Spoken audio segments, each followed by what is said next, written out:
We're 3 weeks out from the NFL draft, and looking at these mock drafts are getting crazier and crazier. They're heating up every time you look at these mock drafts, and especially for the Detroit Lions picking at 29. Hopefully this becomes the new normal, picking late in the draft. But usually my whole life we've been picking in the top 20. You're looking at the board, and you get a general idea of who the Lions could select within the top 20, who's going to be there, how the board's going to fall. This year, it's completely different, and this board is just all over the board except for the top 10. But there's some mock drafts have 6 quarterbacks going in the first round. Some mock drafts only have 4 quarterbacks going in the first round. Then you have wide receivers flying off the board. Then you have offensive linemen flying off the board. And this is actually pretty good for the Detroit Lions, especially because we don't necessarily have a glaring need. I would like to have a corner in the first round, especially with the Cam Sutton news that broke not earlier this month, but a couple weeks ago. Corner is my biggest position of need right now, but honestly, it doesn't matter if you select him in the second or third round.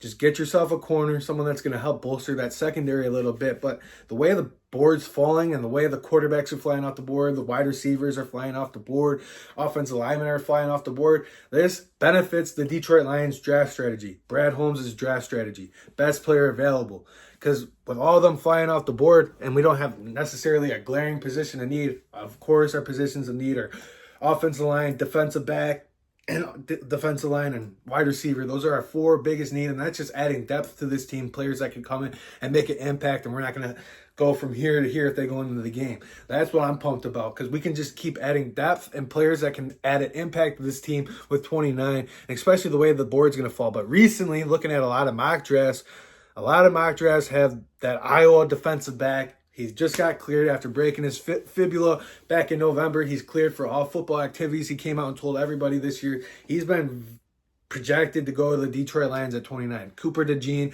Iowa defensive back. And you can't go wrong with an Iowa football player. It's the same as if you were drafting Alabama football players.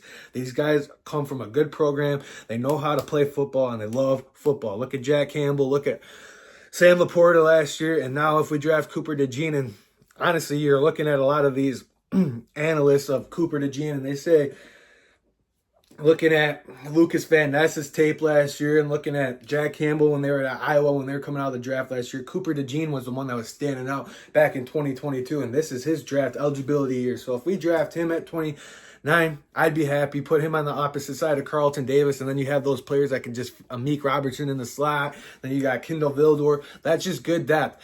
Kendall Vildor, yeah, he was bad as a cornerback too, but he wasn't awful. So you have him as a depth player to come in and get the job done. Wouldn't mind that at all if we went Cooper DeJean. I want a corner in the first round. Corner or edge is honestly how I'm feeling. But if we draft Jackson Powers Johnson, center from Oregon, to fill in behind, to learn behind Zyder, Glasgow, Ragnow, how to be an interior offensive lineman in this league, and then we can have him as a plug-and-play person on that offensive line. I wouldn't mind that. That's just what I'm saying.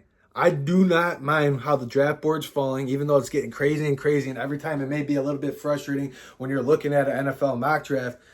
But with the board falling like that, with quarterbacks flying, teams getting trade happy to get that quarterback, to get that wide receiver, these players that were projected to go early may start falling to us at 29, and that's huge because we can go any position we want in the first round. Honestly, that's how we set ourselves up to be. We are a very stacked team right now.